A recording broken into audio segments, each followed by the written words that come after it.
అండి, అందరికీ good morning. ముందుగా అందరు ఎలా ఉన్నారండి, బాగున్నారా? నేనైతే ఇప్పుడు ఈ ఆకుకూర అనేది వండుతున్నాను. ఈ ఆకుకూర పేరు కుడుముల కూర అంట. ఇది బస్తర్లో దొరుకుతుంది, అంటే ఛత్తీస్గఢ్ వైపు దొరుకుతుంది. మాకైతే మా ఊర్లో నేను ఎప్పుడు చూడలేదు, లేదు మా వాళ్ళు అక్కడ ఉంటే మా వాళ్ళు తీసుకొని వచ్చారనమాట. ఇప్పుడైతే నేను వీటికి కావాల్సిన ఉల్లిపాయలు, టమాటా, పచ్చిమిర్చి వేసుకోకూడదు, ఓన్లీ ఎండుమిర్చి వేసుకుంటే చాలా బాగుంటుందంట కర్రీకి. నేను అందుకనే ముందుగా స్టవ్ మీద ఆయిల్ అనేది పెట్టేసుకున్నాను. ఎండుమిర్చి, వెల్లుల్లిపాయలు కూడా వేసుకోవాలి.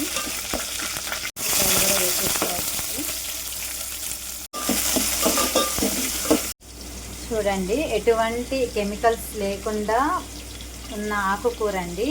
మాకు మా వాళ్ళు తీసుకొచ్చి 3 days అవుతుంది, అయినా ఇంత ఫ్రెష్గా ఇంత పచ్చగా ఉంది. చూసారా అండి, ఆకు చాలా ఇష్టంగా తింటారు బస్తర్ సైడు. నేనైతే ఇదే ఫస్ట్ టైం అనమాట వండడం. ఉల్లిపాయలు అనేవి మగ్గిపోయినాయి కదండి. ముందుగా మనం 2-3 సార్లు కడిగి పెట్టుకున్న ఆకుకూర అనేది వేసేసుకున్నాము.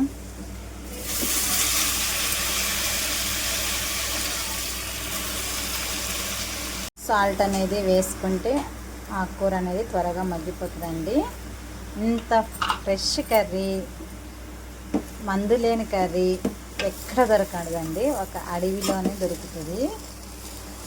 ఎటువంటి కెమికల్స్ కూడా ఉండదన్నమాట.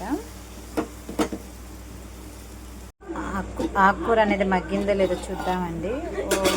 చూడండి, మొత్తం మీద ఆకుకూర అనేది మగ్గిపోయింది.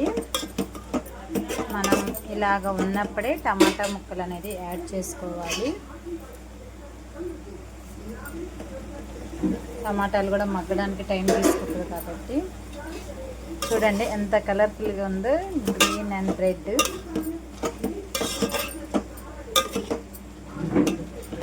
ఇదిగోండి, మనం టమాటాలు అనేది వేసాం కదా. ఇప్పుడు టమాటాలను ఆకు అనేది మగ్గేంత వరకు మనం మూత అనేది పెట్టుకుందాం. ఈ ఆకుకూర తోటకూర లాగా మెత్తగా ఉడికిపోదన్నమాట. ఇది ఎట్లా పొడి పొడిగా ఉంటుంది. అది పిండి కూర ఇలాంటి కొన్ని ఆకుకూరలు ఉంటాయి కదా, అవి ఎట్లా పొడి పొడిగా ఉంటాయో అలాగే ఈ కుడుముల కూర కూడా పొడి పొడిగా ఉంటుందండి.